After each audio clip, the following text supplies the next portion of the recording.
Okay, I'll call our meeting to order. Sorry, we're just a minute or two behind. I'm Jason Dean. I'm the chair of the State Board of Education, and I'd like to welcome everybody here this morning. We got quite a crowd for right before Christmas break.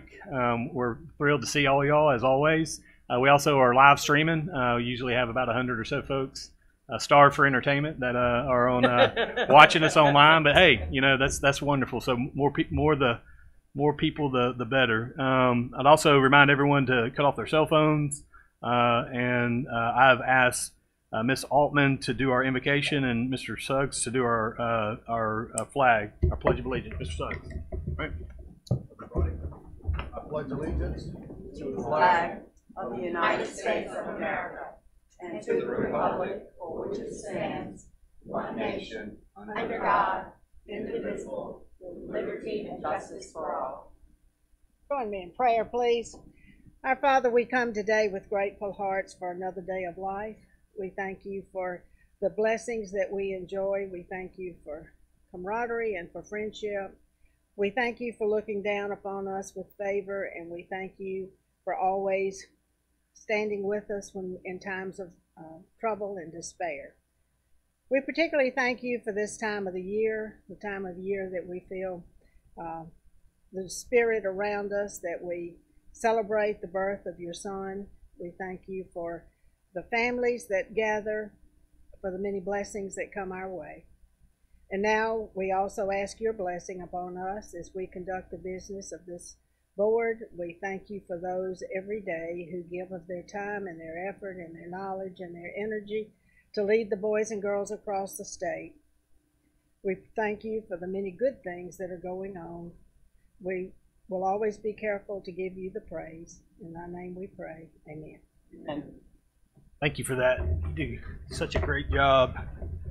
Very inspiring. Okay, we'll move to approval of minutes for the November 8th board meeting. I need a motion.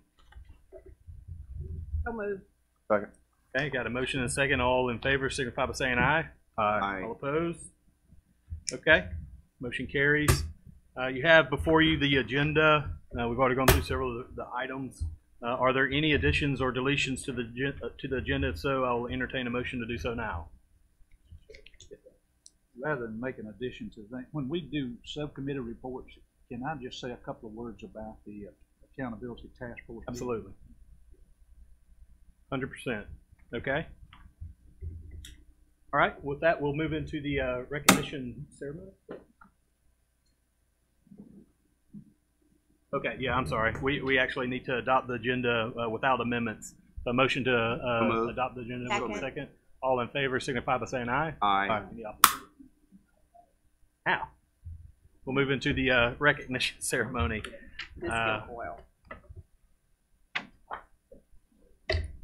Good morning, Dr. Dean, Dr. Wright, and board members. It is now my honor to present to you the board recognitions for the month of December. Today we honor the football team at the Mississippi School for the Deaf and the Math and Science Partnership Program directors and coordinators. First, I would like to ask members of the Mississippi School for the Deaf football team and any of its coaching staff, led by head coach Arnez Georgetown, to join Dr. Dean and Dr. Wright at the front of the room. You may have to circle around. We're going to need to move some chairs because they're all here. Oh man, how cool is that? They are big boys. That's exactly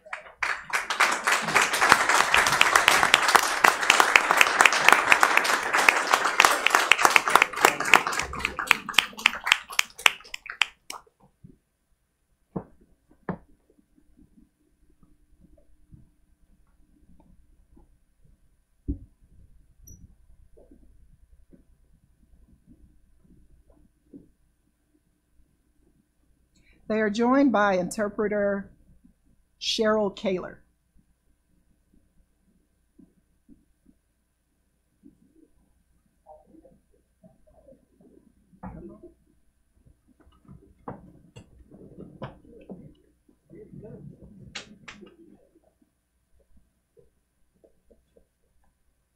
As they come forward, I'd like to share some details on why they are here today. The School for the Deaf has a 16-member football team. Some of the athletes are deaf, some are hard of hearing, and some are blind, but their physical disabilities in no way limit their athletic abilities. The team ended its regular season with a 34-0 win over the Louisiana School for the Deaf and closed the season with a 5-1 record.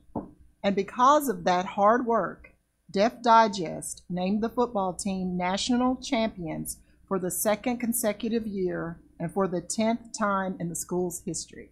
Wow. Just to make you aware, the School for the Deaf plays 8-man football. It schedules games against other schools for deaf or hard of hearing students, including teams in Georgia and Oklahoma. Coach Georgetown has taught and coached at the school since he graduated from Jackson State University in 1991. When he started, he sat in the back of the bus with his players on trips so he could learn American Sign Language, telling them that if they taught him sign language, he would teach them football. That partnership has led to the team's success.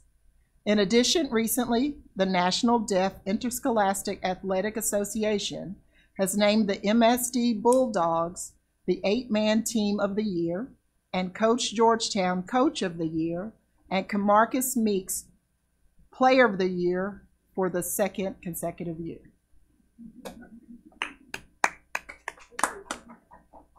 Coach Georgetown staff and players, thank you for representing Mississippi so well on a state and national level, and we congratulate you on your 10th national title. You are welcome to make any remarks at this time.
You're free to go back to class. I'm sure you're thrilled.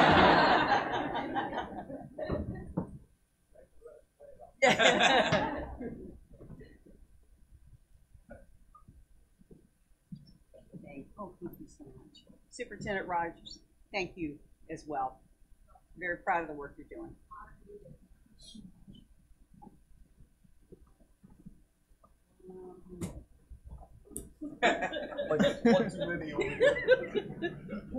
Yes, wonderful. Our final honorees for this month are the Math and Science Partnership Directors and Coordinators. In collaboration with 6 institutions of higher learning over the last 2 years, the program supported student achievement in mathematics and science through intense training of classroom teachers. Teachers around the state benefited from enriched instructional support and high-quality professional development activities that focused on deepening teachers' content knowledge. This marks the last school year for the program that began in 2004 and was funded by a U.S. Department of Education grant. We want to thank those directors and coordinators that made a difference in every area of the state. A few coordinators were unable to attend today's meeting, but for those in attendance, as I call your names, please come forward to join Dr. Dean and Dr. Wright at the front of the room. Dr. Tracy Knight Lackey, Alcorn State University. Braves Teachers Mathematics Academy. Kathleen Lott, Delta State University, Math Science Partnership.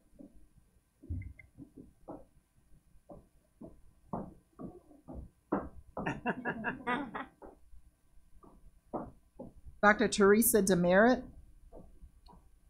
and Dr. Mary Fadavi, Jackson State University, Mathematics Advancement through Professional Development.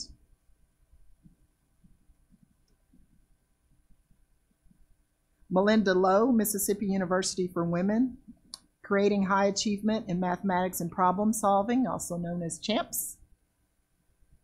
Dr. Julie James, University of Mississippi, Creating Continuity and Connections Across Content Project. And those who were unable to attend but also participate in the program, Reese Carter and Lori Matzik from Mississippi State University, In-Depth Mathematical Practices and Content Teacher Training. I'll tell you a little bit about the partnership. Targeted K through 8 mathematics teachers in high-need schools. At the core of this collaboration was the partnerships between high-need school districts and science, technology, engineering, and mathematics faculty in institutions of higher learning. Each partnership program included a 2-week summer institute and follow-up training during the school year to help teachers with the implementation of the college and career readiness standards for mathematics. The MSP program has had a significant impact on the content knowledge and teaching practices of mathematics teachers across the state. As a result, student achievement is growing, and it is our hope that teachers who participated in the program can instill an appreciation and passion for mathematics with the next generation. Through the work with teachers, these coordinators and directors have impacted thousands of teachers, administrators, and students, and raised the interest in STEM education and careers. On behalf of the MDE and the State Board of Education, we thank you for your work in improving the capacity of our teachers so they can in turn positively impact student learning. You may make any brief remarks and recognize any of your guests you brought with you at this time.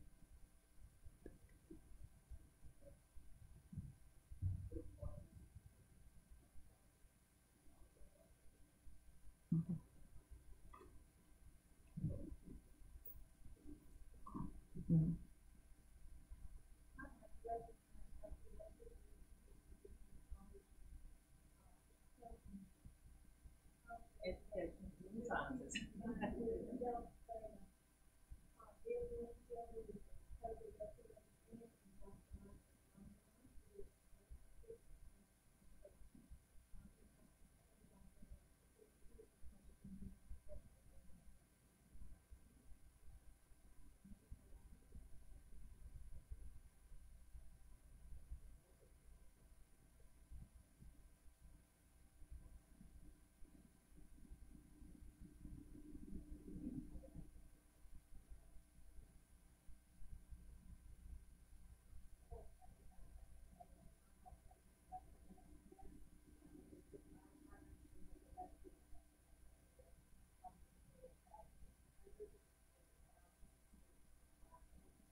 Thank you.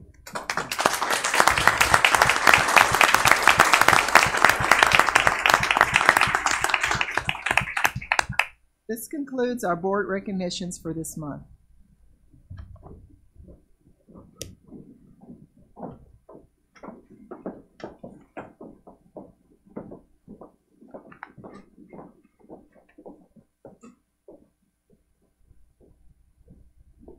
Okay, so now we'll move on to the report of the State Superintendent of Education. All right, good morning. It's been a busy month. I started this past month with a presentation at the School Improvement Conference, and I want to say hats off to Dr. Sandra Robertson for orchestrating that and inviting me. We've taken a very different approach with our school improvement schools this year. We're going to be really focusing very laser-like on what's happening in classrooms and drilling down to make sure that our teachers are, we're building their capacity to deliver the kind of instruction that all of our schools that are under the school improvement title are improving. I also passed the gavel, if you will, at the CCSSO Annual Policy Forum. So this ended my year as the president of the Council of Chief State School Officers, and it was an amazing year, and a lot of credit to Mississippi was given writ large for what we're doing for children in this state. So it may have ended my my tenure. I have one more year as past president, but they kind of keep you involved in this as you go along. How organizations are, they'll get you in and keep you working. So looking forward to it. But an outstanding organization that's done a lot nationally. And I left them and went to speak at the annual conference of the National Association of the Education of Young Children, commonly referred to as NAEYC. And so this was a large group for us to talk about early childhood, what's happening in Mississippi, the progress that we're making, the strategies that we're using, et cetera. And then we had 2 days with our technical advisory committee, which were incredibly beneficial, talking about our accountability model, how we're going to be calculating the EL component, and that then fed right into the accountability task force. So very productive days. We had a national expert on English language learners come in and meet with our technical advisory team, advising them as he does all states nationally. So that was very helpful. And then I was asked to speak at the National Summit on Education Reform. That is Jeb Bush's Excellence in Education Forum that was held in D.C. And that was a chance for us once again to talk about our pre-K through grade 3 literacy reform and what we are doing with all of our little ones here in the state. I was on Paul Gallo's show yesterday for a very robust conversation around testing and our testing task force, et cetera, et cetera. And then today you're going to see, I'm just so happy, you're going to see a collage of experiences that I had on my Celebration of Excellence tour. Amazing, amazing experience. I'm going to talk about that in just a second. But just, it's just so wonderful to see what's happening in our districts and celebrate with our communities and our superintendents and our principals and our teachers. So talking about early childhood, I want to recognize our early childhood folks that participated. CCSSO sponsored an 18-month initiative with a handful of states. I want to say 7 is what I want to say. Is that about right? And the whole focus was on developing a family engagement framework so that we can more effectively engage our families in the work that we do, and also a toolkit for schools to use as well. And while they were there, it was a great way to collaborate with other states, to learn what other states are doing. All of their work obviously is linked to our strategic plan, but it also gives schools a way to assess their family activities and exactly how they are engaging the community. So I'd like the following people to stand. They were our core group. Monica May, is she here? She's not. Okay. Well, Jill Dent, she's our director. She can start with Jill. Angela Towers, she's not here either. Amanda Adams and Brensha Roby. All right, very good. So these are the folks that were our leaders from our state that met with the other states. And you may not be able to see it, but they gave them a big plaque. So we took a picture of the plaque so you can see, but that will be obviously in the early childhood office. But ladies, I want to say thank you so much for what you've done, and I know that this is really going to only make our work stronger with our families, particularly at the early childhood level. So thank you very much.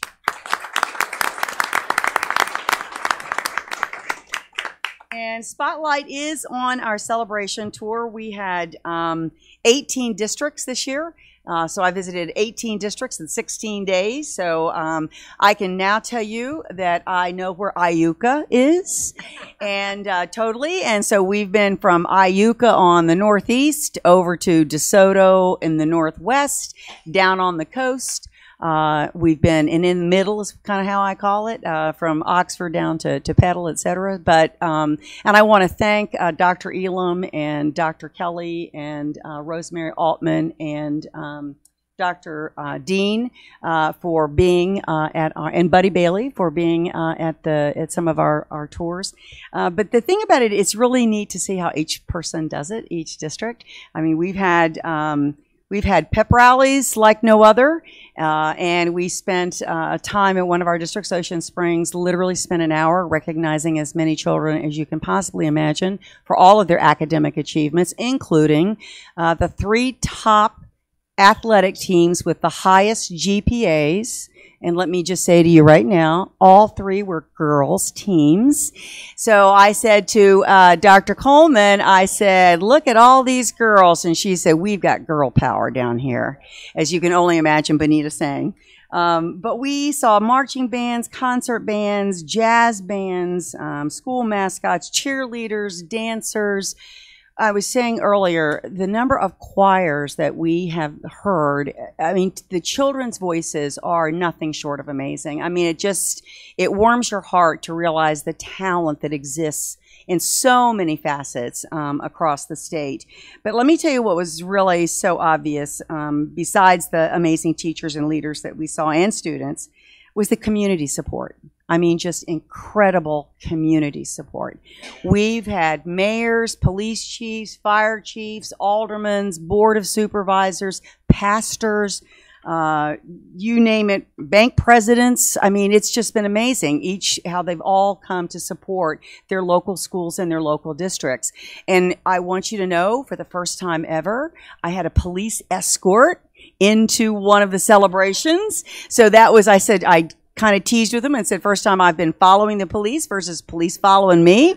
And, but they were just so excited about the whole deal. And so it was just a lot of fun. But I want you to see, and hopefully get the feel for what this was like. Celebrations big and small. I was telling Mr. Bailey, you know, from Rankin County, they've got 28 schools. They bust about 100 kids in from every single school. There was no room left in the floor, in the stadium. From that to being able to be at Enterprise where the entire district was in a gym. So you really get both ends of the spectrum in terms of size. But let's roll the spotlight and have you enjoy it.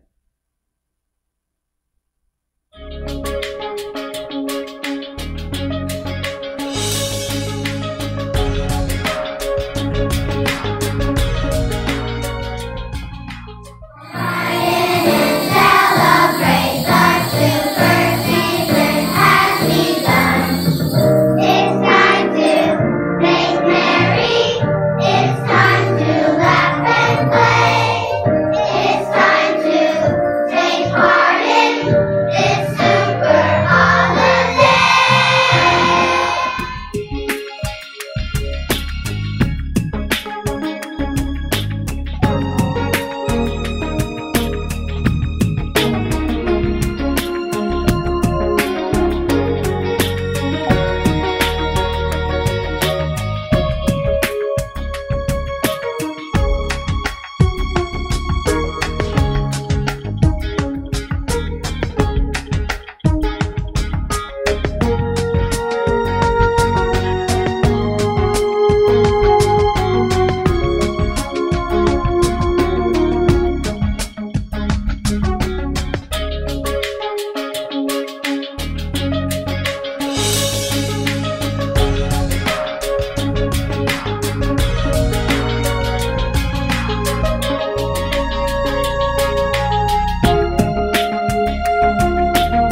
These are all of their teachers marching in, and the whole, you can see the kids are going crazy.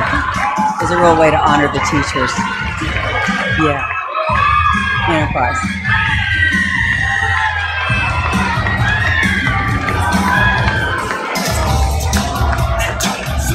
Oh, that guy.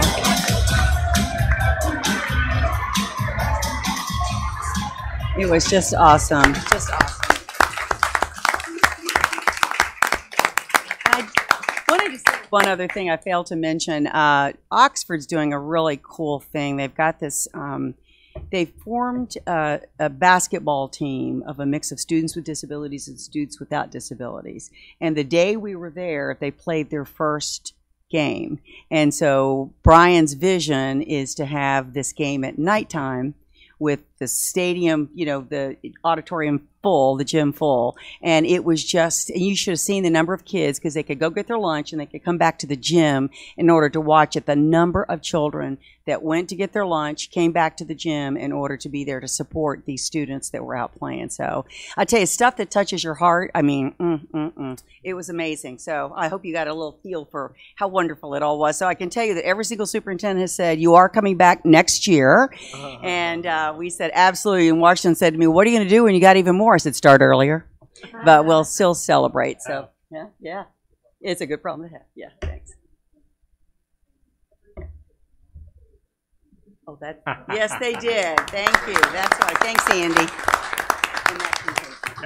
What an amazing program that you put on. I know this has now kind of become tradition, and to see those communities that are, you know, kind of far from here, you know, to see, you know, the department go into their day-to-day and celebrate education as a core value in those communities. You know, you just don't see that often enough. So I'm thrilled, and I would love for you to have the problem of going to twice as many next year. That's exactly a wonderful right. problem to have. Thank you for that report. And for my report, I will simply, I got to read into the minutes our new subcommittee structures for 2019. So I'll just name those committees. We have one. We'll move to the committee report, and then Mr. Franklin, I know you have something to add. So for the subcommittees for 2019, we have the Academic Achievement Subcommittee, Ms. Altman as chair.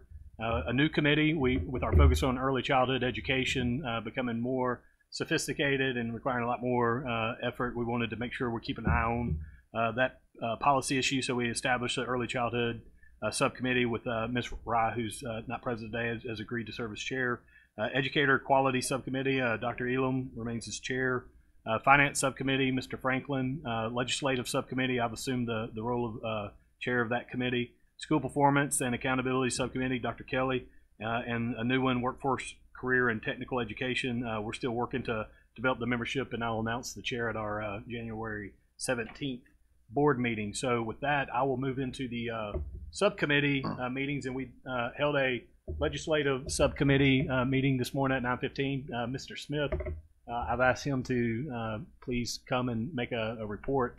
We're really going to try to focus more intently on what the board's role is in the legislative process. I think we all have a very important role to play to articulate the message of what's going on at the department and to make sure that our legislative leaders understand it, not just from, you know, I say this respectfully, the usual suspects of Pete and Dr. Wright, who are over there every day beating the bush and trying to make positive big things happen from the legislative side for the boys and girls of Mississippi, but also what our roles are to try to implement the change and execute on the legislative priorities that we've recently adopted. So one of them in particular deals with the recruitment and retention of teachers, which I know has been a big issue. And so there's some specific policies that we're really going to be pushing this year. And I just asked Pete to come and sort of highlight those for us and kind of give us our marching orders for this regular session. Thank you, Mr. Chairman. I'm still kind of startled by seeing Washington's face on that video. But anyway, we did have a great meeting this morning, and it's really great to see our subcommittee come together and see the role that it's going to play in this coming up session, led by Dr. Dean and Johnny and Dr. Elam and Mr. Suggs. So it's going to be great for our leaders to hear from our board members other than Dr. Wright and I. and that's going to be great. But Jason wanted me to highlight, we've got several proposals, not several, but we got a couple of proposals coming over. Most of them include deal with funding. However, one piece of legislation that we're looking at getting drafted, and we've had meetings already with both ed chairs, and they are amenable to this. We don't know in what form yet, but here are the three. And you had a big presentation from Mr. Moss and Dr. Murphy and Dr. Burson a month ago regarding how we can tackle the teacher shortage issue that's affecting Mississippi, but not only Mississippi, of course, is what we're interested in, but it's a sort of phenomenon across the country. But there are three sort of categories that we're looking at. The first one is to expand the entry requirements. Right now, you may not know, but there's some requirements for a candidate to enter into a college of education. The current requirements is that they must have a 2.75 undergraduate GPA and a 21 ACT or SAT composite score, or pass all three of the components of the Praxis core exam, which is reading, writing, and math. Looking to just change those requirements a little bit so that we could potentially get more candidates in, raising the GPA to 3.0, still make the 21 composite on the ACT or the SAT equivalent, or achieve the national recommended score on the Praxis core. So if a candidate can meet one of those three categories, then they potentially could be admitted into the College of Education. Another one we've looked at that the MD has looked at with the Office of Teaching and Leading is the Invest in the Teacher Leadership. Some of you may or may not know that several years ago, I think under the Governor Barber's tenure, that was a bill passed and funding for mentor teachers in our classrooms, and I think that paid a mentor teacher $1,000 extra a year. But those teachers would take the 0 to 5 year or 0 to 3 year teachers, if you will, to help mentor and provide them professional development, and that lasted for a couple of years until the funding ran out. So we're looking at implementing some form of that program again. It's a way for teachers to become leaders in their school building and in their classroom without having to leave the classroom, which is, we want them to stay. Another one I think is very exciting and holds a lot of promise is the last one. Is called the Invest and Grow Your Own, which is basically taking paraprofessionals, community leaders within communities that these folks love their communities, most likely not going to leave their communities, and they want to see their communities grow, taking these folks and providing alternate pathways for them to become teachers within their communities. And so they have a vested interest in the communities that they live in. So hopefully we can find some of those folks that they can serve as teachers in their community. So this is going to be, probably one of our real important pieces of legislation this year, and it has the support, I think, of most of the legislature. Everyone's talking about teacher shortage. How can we tackle teacher shortage? And so here's our best thinking around that we'll push forward. Great. Any questions or comments from the members? And just a comment, real quick comment. But you said that we're seeking to change the requirements. I think that the subcommittee would prefer, I think it would work better if you were to say to expand or enhance the pathways. It's change, puts everybody. So let's just say another pathway, and you can say that rigorously by enhancement. Right. We're going to look to enhance. Okay. Let the record in the minutes reflect.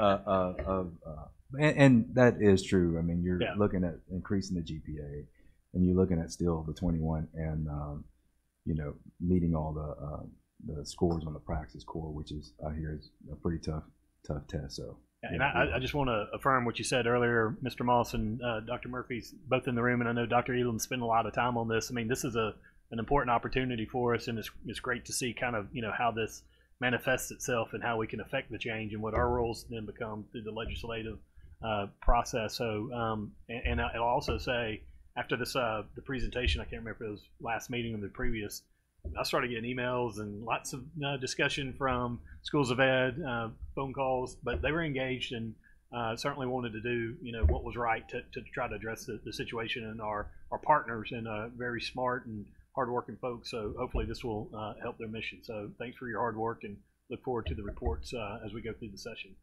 Mr. Franklin?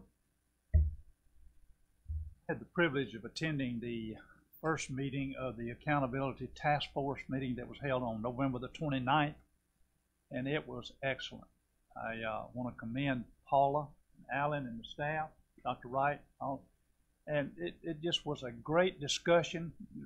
A lot of folks were here, and there were practitioners, and the entire table was encircled by practitioners. The only non-practitioners around, of course, were staff, plus Dr. Cindy Hophines was here, and Dr. Domaleski. Dr. Domaleski did an outstanding job of facilitating the meeting, and I want to share with you, the practitioners from across our state that were gathered here that day had an excellent knowledge about what was going on and why they were here, but they'd done a lot of research and done their homework and came prepared to make comments and to share. They knew what's going on around the country, etc. So it's an outstanding group, and I think we as a board will look forward to their recommendations. And anyway, it was a great day, and I enjoyed it thoroughly, and I think you would, if you'd been here, you would have also. So thank you. I believe that's it for our subcommittee meetings, I believe. So we'll move to the discussion of board items, kind of a short agenda. Dr. Oakley, a little shorter today, so we can all get to the business of what we really need to be doing, which is last minute Christmas shopping. Speak for yourself. So, oh, of course you're very well organized. So, not that you have to be brief, I'm just saying. My wife is very well organized. Some of us can't depend on Amazon all the time. The truck, we might see the UPS and the FedEx truck, one behind the other, coming in around this time. I told them to stay strong yesterday. They were working 24 hours. All right. Thank you. In item 1, we're bringing forward for your consideration request to begin APA process on Board Policy 41.1. It's really a minor change. If you look in your backup, you can see at the bottom of page 3, we are simply adding an exception to this screener requirement. Right now, in accordance with State Law 372316, we have screeners for early literacy and numeracy in kindergarten through 3rd grade. The one place that we do have flexibility as a department is the number of times those are administered. Right now we do that beginning, middle, and end of year, K through 3. We do that so that teachers have ongoing information about how their students are doing. Those are locally selected screeners in accordance with previous board action. We've got a list of screeners they can choose from, and what we are asking the board to consider is an allowance for those students that in 3rd grade at middle of year, those students that are not flagged for intervention, we would not require them to be screened at the end of the year, because at that mid-year point, schools have a sense of where those students are. The end-of-year assessment for them in 3rd grade really is that MAP assessment that's used for promotion or retention purposes. So if those students are not flagged for intervention at mid-year, we feel like they're in a position to just move forward, take MAP in the spring, and then progress from there. I'll be glad to take any questions. Questions from the board? Okay. Thank you, sir. Thank you. Dr. Gavin?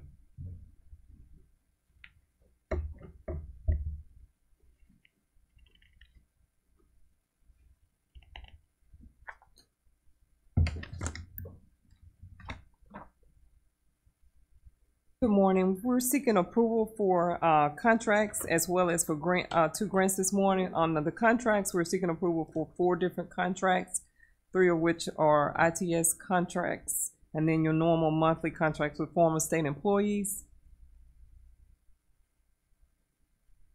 And then as far as grants, we're seeking approval for 2 different grants, one dealing with MCOPS and the other with the Early Learning Collaborative Council. Okay, there's a lot of, yes ma'am. I'm interested in how many schools applied for the MCOPS? We had 98 districts that applied. And 43 different districts. Those who were not awarded, I mean, was there, we just ran out of money, or were they properly filed applications? It was various reasons. Some didn't meet the minimum cut score, and some didn't have all the information that was requested. I only asked that because I was a little bit taken aback's too strong, but to see which schools were in it, and obviously listed, and I was just kind of surprised. But anyway, thank you very much. Other questions? Thank you, Dr. Gavin. Yeah, and just to point out, we did cover discussion 2 and 3. So I'll ask Dr. Cole to come up for information for the update on the LaFleur County School District and Tunica County School District. Dr. Dean, that really sounds good. Can't say it enough. Thank you. Learn. We'll be brief, but I'm very excited to have this item shared this morning. Proud of these individuals who work in district transformation as our interim superintendents, doing this challenging work. And Peter's asked me not to preach a sermon, but they have been very instrumental in the work that's gone on in these communities. And I can't say enough about how proud we are to see the growth that they've made in these districts, because we know that leadership matters, and they've been very successful. And I want them to be able to share some information about their own districts with the board, and for you to be able to ask them any questions that you have. The interim superintendent in LaFleur County is Mr. James Johnson Waldington, and Dr. Margie Pulley is the interim superintendent in Tunica County. Mr. Let's scoot the mic closer to him. First, I want to thank you all for giving me the opportunity to work in the LaFleur County School District. LaFleur County has had some trials and tribulations when it comes down to academic achievement, which can be seen as far as their accountability ratings are concerned. But what I can say is this: there are some wonderful people in LaFleur County, and they want what's best for their kids. When I came in November of 2017, so you know that was toward the end of the first semester. So what I had to do is that I had to quickly figure out what it was that I could do in this short amount of time to help these students to be successful. And what I found is that the culture needed to be changed to the point of the community and the teachers and the leaders needed to be able to trust what was being done at the central office level. With that being said, I asked them what it was that they needed for success. I gave them what it is that they needed for success. We narrowed down some of the things that we were doing, because when I got there, we were all over the place, okay? So what we did was we narrowed it down to what was best for kids, and we implemented that with fidelity. We checked it and checked it and checked it and made sure that our children were getting what they needed for success. Made sure that our teachers were getting what they needed to be able to help our children. So with that being said, it helped us to be successful as far as that first year is concerned. I knew the growth was going to be phenomenal. I didn't know it was going to be as good as it was. And I am so proud of those children, especially at our middle school area. So as you can see, Amanda Elder Junior High School, actually as far as their growth and their proficiency is concerned, they raised their academic achievement from an F to an A in one school term, which was outstanding. So again, I thank you all for giving me the opportunity to be a leader in that particular area. And again, like I say, the people in LaFleur County did an excellent job. Any questions or comments from the board? No, I just would, again, echo your enthusiasm is really contagious. I mean, to hear what you're doing in that district, man, we wish we could replicate you and scale you across the state, because you're doing fantastic work, and we look forward to continued updates from you. Yes, ma'am. I just want to make a comment, because in your comments, I think he hit on the key thing, which is you change the culture. So many of our districts that have not been successful have a culture of failure, and that just perpetuates itself. So if you can change the culture and move them into thinking success and being successful, everybody wins. So I applaud you for immediately realizing that's what you have to do. And it was great to be able to get them to understand it's okay to make mistakes. You know, it's okay. We're going to work on whatever it is. If you do your best and it's not the best as far as a mistake is concerned, I'm not coming down there to put my thumb on your head. I'm coming down there to help you to be as successful as you possibly can be. And that's what helped us to move that school district from, if I'm not mistaken, from the lowest rated F school district in the state of Mississippi to a C school district in that amount of time. And we are, you know, we're really excited about it. We're really, really excited about that. Thank you. It shows the kids can do it. I mean, They can. Exactly They right. absolutely That's can. exactly They absolutely can. Okay. Other comments or questions?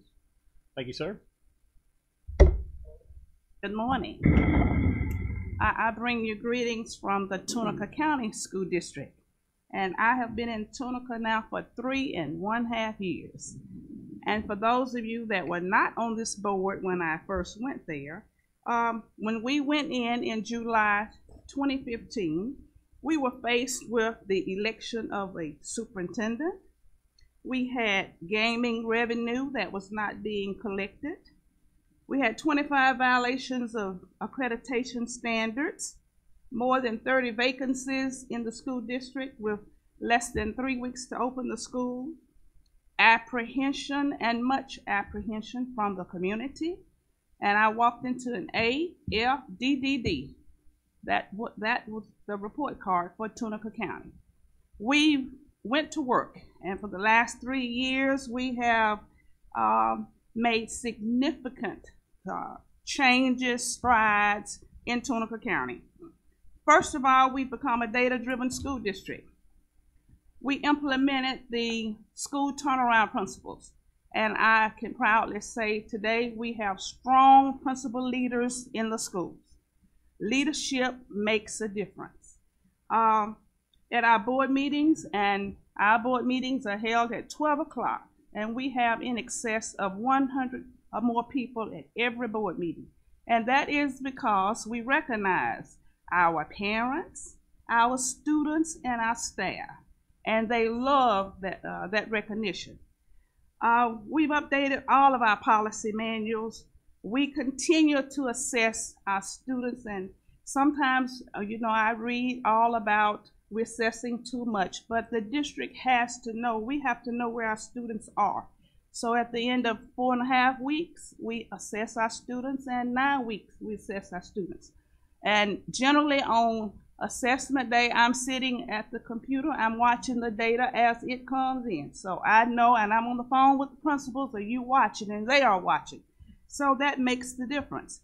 We have placed a laser-like focus on proficiency, growth, and the bottom 25.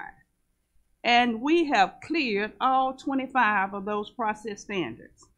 We've purchased equipment, buses and cargo vans and trucks. And when we walked into Tunica, the fund balance was around $4 million. And Dr. Gavin can tell you we have significantly increased the fund balance in Tunica County. And I am proud to say that we are collecting every month now our gaming revenue.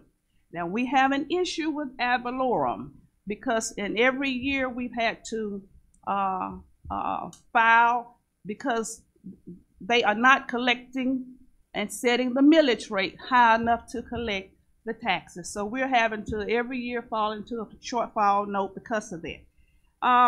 But we've made major renovations everywhere. When we walked in, and sadly to say, we had linoleum on some of our floors.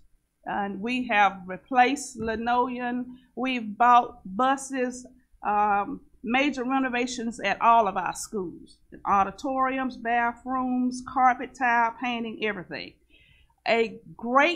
When I walked into Tunica, the graduation rate was below 70%. Last year, our rate was 86.3, and we've got our rate this year, and it's not out yet, but we are almost where we were last year, so we're good on our graduation rate. Rosa Ford High School. has been rated as a B high school for the last 2 years. And that's a significant accomplishment for us. We look at our map, and in the Mississippi Delta from Vicksburg to Tunica, you're not gonna find many B or higher rated schools. That principal does an outstanding job there. We also have one of the highest performing elementary schools in the state of Mississippi, and that's at Dundee Elementary. Our dual enrollment numbers are up. It is important for us to get the kids into college courses, and last year we exceeded the state. We had 77.6% of our students in dual enrollment classes. Tunica County School District this year ranked as one of the top 5 most improved districts in mathematics in proficiency. We've implemented throughout the district our instructional model, explicit direct instruction, and everyone knows what that means in Tunica County. Community meetings are held to provide updates and seek input. I'm happy to say that Dr. Cole and Dr. Wright and everyone in the room, it's just like they're on speed dial. If I call from Tunica County, they are ready to assist us and provide us with anything that we need. We do have some challenges, and for the first time since I've been here, we've had a teacher shortage this year.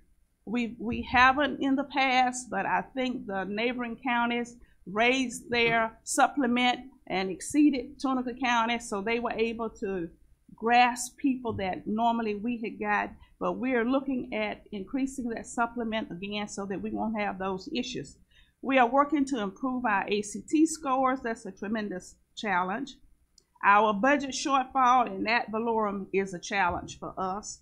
And sometimes we have personnel issues that we don't necessarily like to deal with, but they are there. Where are we right now? We are rated as a C school district. And we've got an A school, a B school, 2 C's, and my nemesis and challenge is my middle school, and it's a D, but I promise you we're going to fix it this year because I've got the principal in place that's going to make that happen. We are working to continue to improve student achievement in Tunica County, and I do appreciate the opportunity that I've had these last 6 years, 3 years in Starkville, Tibaha County, and the last 3.5 years, and I've had some personal challenges this summer, but that's all good. I've got my work, and the work in Tunica, I tell you every day, is a challenge. And I am happy to do the work. You have to love what I do to do the work. And I'm happy to have with me today, I've got another, you don't see my usual chauffeur, but my chauffeur here is Dr. Kenneth Pulley. He chauffeurs his mother everywhere, taking the place of his dad, but he wanted to make sure Mom is okay. And certainly the attorney. We're in school. This is our last day. I couldn't bring those awesome principals, but because they've got to close the buildings down. But the attorney is here, and she's also on speed dial for me. And I'm always scanning and seeking answers, and she helps us tremendously.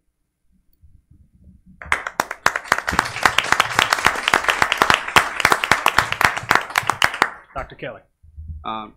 Dr. Dean and colleagues, I just want to take this opportunity to thank both of these tremendous education leaders. You all have done phenomenal work in 2 districts that have been extremely challenged. All of us in the room know the challenges of both of those districts. I love your enthusiasm for what it is you're doing. And Dr. Pulley, those of us who've been on this board for a time have seen you just go from one failing school district to the other, and everything that you've ever touched end up being much, much better. So just thank you for your long-term commitment to the children of Mississippi. We appreciate you. Thank you.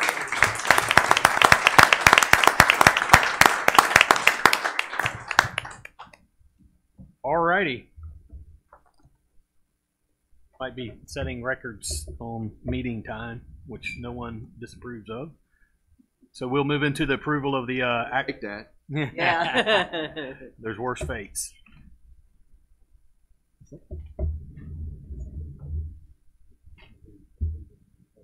All right, I'm gonna ask for approval of the individual action items, and then I'll do approval of consent at the end. Under the Office of Chief Academic Officer, do I have a motion to approve item 1? So moved. Second. And a second. All in favor signify by saying aye. Aye. Aye. Carries. Under the Office of Chief Operations Officer, do I have a motion to approve items 2A, 2B, 2C, 2D, 3A, and 3B? Second. Motion and a second for approval. All in favor signify by saying aye. Aye. Carries. Okay. The rest, that was information the last presentation. So now we'll, under the consent agenda, do I have a motion to approve items A? Yeah. Do you want to bring up any individuals for discussion?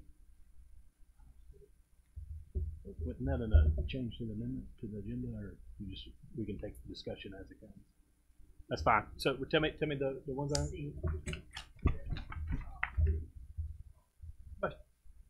Question. Dr. Vanderford or Dr. Murphy?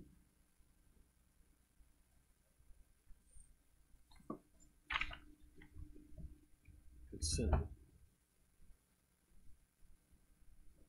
This is approval to revise career pathway licensure options.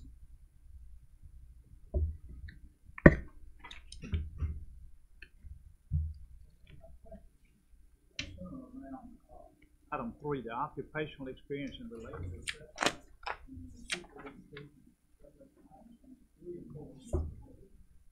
Out. Verification at least of one.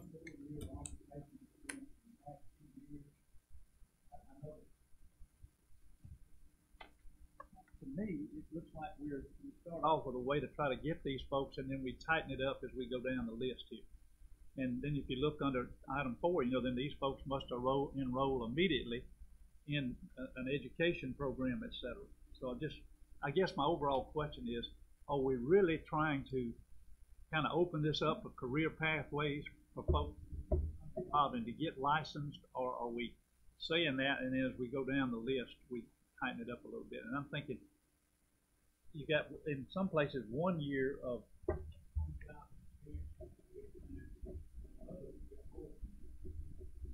I just know that finding these kind of folks is difficult out there, and how do we go about without lowering standards? I'm not about that, but how do we? I'm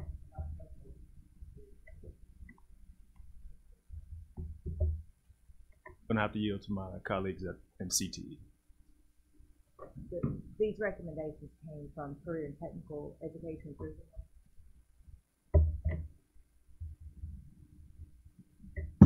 I could get Dr. Wallace in to give a little more detail on this. He's not in the meeting right now. But the way these are laid out is specific to the particular area. And so as a result, as a part of the development of these, there was work done both through here and the RCU, as well as with industry reps to look at the sort of the criteria there that might be needed for content background with regard to years of experience. And then also to ensure, as we move further down the list, as you look at the prep and the related assessments, to ensure that if they've got the content background, that they also have some of the instructional pieces to be effective in the classroom. This came back. This is coming back out of APA. So this has been through public comments from across the state. Yes, sir. That was my only question. It just sometimes when it is hard to fill, and you start back, you want some people who know how to weld to teach welding.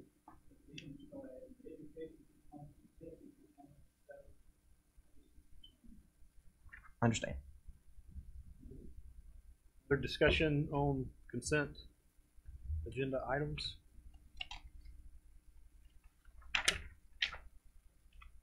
On J and K. Okay, let me read those. Approval. J is approval of compensation for financial advisor and facilitator stated. the Mississippi Code for Greenwood LaFleur School Districts, and K, approval of compensation for financial advisor and/or facilitator. And Mike Kent is here too if he's needed.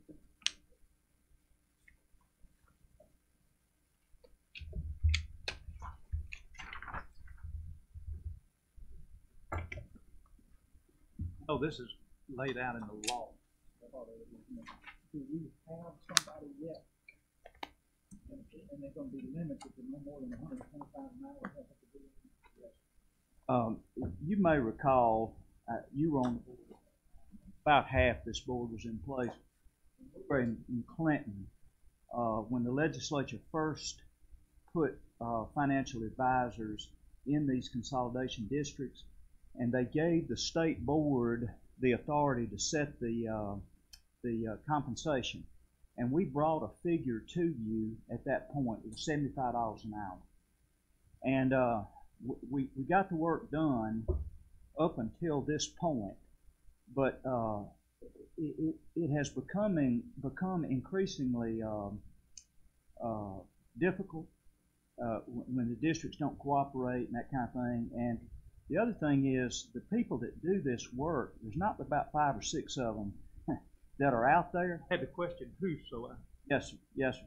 And so they have done the work over the last year or so, but reluctantly, and had put me on notice moving forward. And so after consulting with several of them, we came back and this is.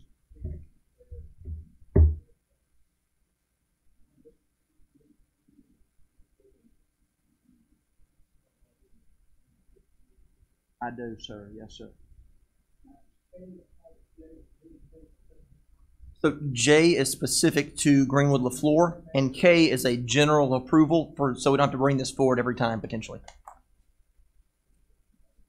Discussion on the consent items.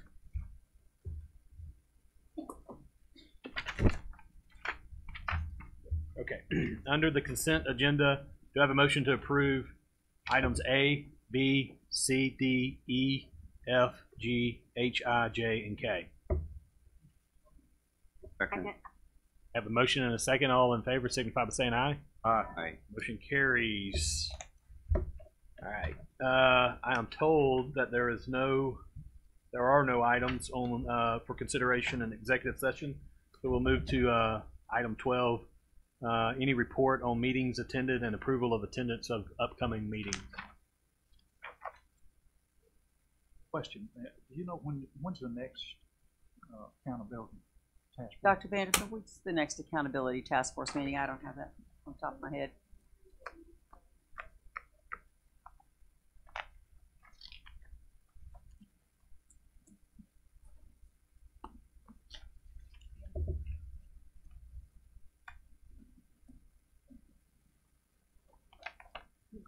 Okay. Another business, the January board meeting will be held on January 17th, 2019 in Jackson, Mississippi at the Central High School building starting at 10 a.m.